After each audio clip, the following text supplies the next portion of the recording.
Et salut tout le monde, j'espère que vous allez bien. On se retrouve sur Cybercode Online et aujourd'hui je vais faire un petit tutoriel sur les armes. Puisque quand on commence le jeu, on a l'impression que l'arme de base c'est une arme magnifique et qu'elle va nous servir toute la vie. L'arme principale, au final, ne sert pas à grand chose. Elle sert principalement aux statistiques. Alors, je m'explique pourquoi. L'arme principale a des munitions illimitées, c'est vrai. Du coup, c'est plutôt rentable, on a l'impression. Mais c'est pas le cas. Puisque là, si on fait des donjons, activement, donc pas de mode AFK, si vous tapez pas si fort, vous allez devoir utiliser encore plus de potions de soins. Tout simplement pour vous soigner. Antidouleur, etc. Donc, maintenant, on va voir les armes. L'arme principale, du coup, ne sert à rien. L'arme spéciale, l'arme 2.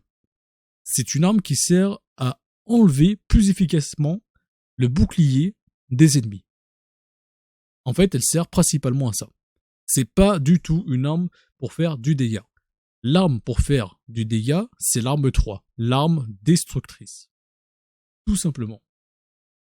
Alors, les munitions de l'arme spéciale de l'arme 2, elles sont plutôt chères. Et les munitions de l'arme 3, l'arme destructrice, elles sont encore plus chères.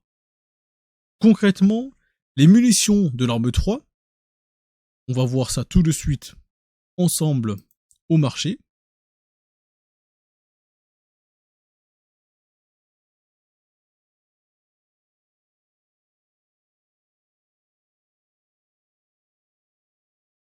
Elles coûtent. Les munitions de l'arme 3, c'est des charges antimatière. Les munitions de l'arme 2, c'est les cellules énergétiques.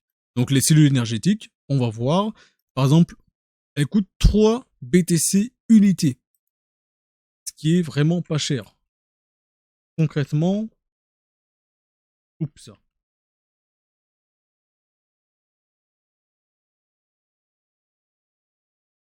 Si j'en achète 10 000, je vais les acheter juste à 30 000 BTC. Donc c'est vraiment pas cher du tout. Maintenant, par contre, si je veux acheter les munitions de l'arme 3, la moins chère, elle coûte 203 BTC unité. Donc, si je veux en acheter 4000, ça va me coûter presque 1 million de BTC. Voilà, tout simplement. Alors là, comme ça a l'air cher, mais quand vous commencez le jeu, faut mieux acheter pour 1 million de munitions de l'arme 3 pour que ça soit rentable. Tout simplement. Puisque si vous attendez vous-même de dropper ou d'avoir ce genre de munitions avec le mode AFK ou les donjons, vous allez mettre longtemps. Voilà. Ça va pas être rentable. Donc, on peut voir que sur mon profil, mon arme 1 est que de niveau 26, tandis que moi je suis de niveau 50. Voilà, là on voit mon niveau, je suis de niveau 50. Mon arme 1 est de niveau 26. Alors, on va me demander pourquoi. C'est très simple. Tout simplement parce que, comme j'ai dit, elle est inutile. Dans la plupart des donjons, en fait dans tous les donjons, j'utilise uniquement l'arme 3. Voilà, parce que c'est elle qui fait le plus de dégâts. Et ça, c'est tout le temps. Il n'y a aucune exception. Maintenant, l'arme 1 me sert pour les statistiques globales. Voilà, les statistiques globales de coups critiques et de dégâts critiques. Tout simplement. Là, on peut voir que j'ai une arme de niveau 26, mais elle a 14% de chance critique. Voilà. 14% de chance critique, parce que coup critique, c'est la chance critique, en fait. Voilà. C'est pas le dégât critique, c'est vraiment la chance critique. 14% au niveau 25, 26, sachant que si je vais sur le marché pour tenter d'avoir une arme Donc, primaire, de qualité légendaire forcément, de mon niveau à peu près, donc de niveau 50. Alors, dégâts critiques non, on veut quelque chose de chance critique. Voilà, c'est écrit dans le nom de l'équipement, normalement, comme là on peut le voir, voilà, c'est bien écrit, machin machin, de chance critique, voilà.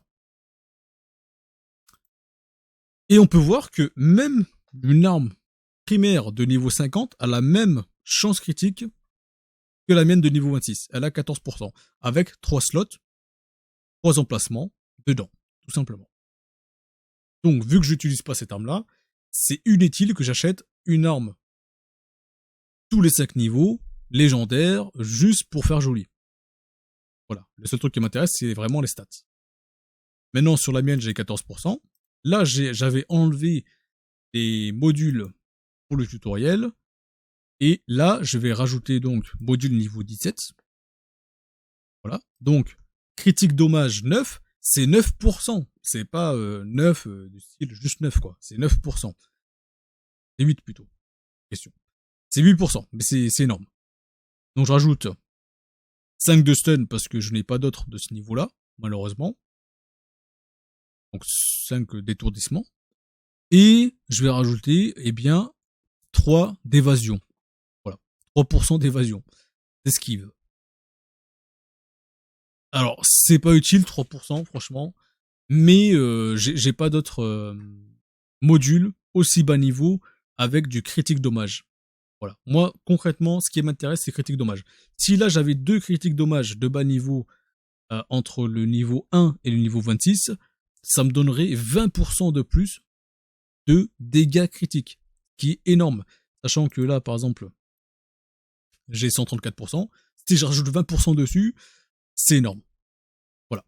Maintenant, l'arme 2 qui sert uniquement pour les boucliers, si j'ai 10 niveaux d'écart ou 15 niveaux d'écart de retard sur cette arme-là, c'est pas si grave que ça. Ça sert uniquement pour bouclier, pour les monstres en face qui ont un bouclier, donc c'est pas grave. Voilà. Encore une fois, toutes mes armes, tout mon équipement est basé sur les coups critiques ou la chance critique ou les dégâts critiques. Voilà, ça c'est vraiment très important. Pour faire les donjons en actif. Maintenant, si vous êtes AFK, évidemment, vous n'avez pas besoin de faire tout ça. Si vous êtes AFK, j'ai appris récemment par Twister que tout simplement, il faut augmenter le niveau de votre le niveau total que vous avez sur le personnage. Apparemment, si vous avez un haut niveau d'équipement total sur votre personnage, votre expérience en tant que AFK va être augmentée. Si vous avez une expérience plus basse totale sur votre personnage, votre niveau d'expérience AFK va être diminué. Voilà. Tout simplement.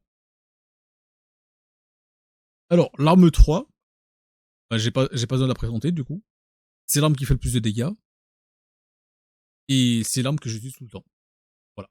Même là, dans mon inventaire, on peut voir par exemple que j'ai 2893 charges d'antimatière pour ces petites munitions.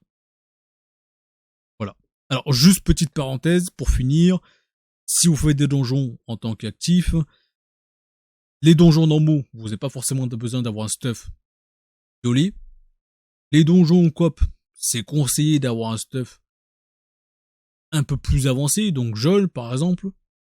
Violet, c'est quand même le mieux. Maintenant, les donjons de gang, là, il faut absolument avoir du stuff violet tous les 5 niveaux. C'est vraiment obligatoire. Pas se faire ouvrir en deux. Parce que sinon, vous allez mourir, vous perdez 10% par mort, c'est quand même assez énorme. Voilà. J'ai fini ce petit tutoriel qui a été un petit peu plus long que prévu. Je vous dis à bientôt et amusez-vous bien.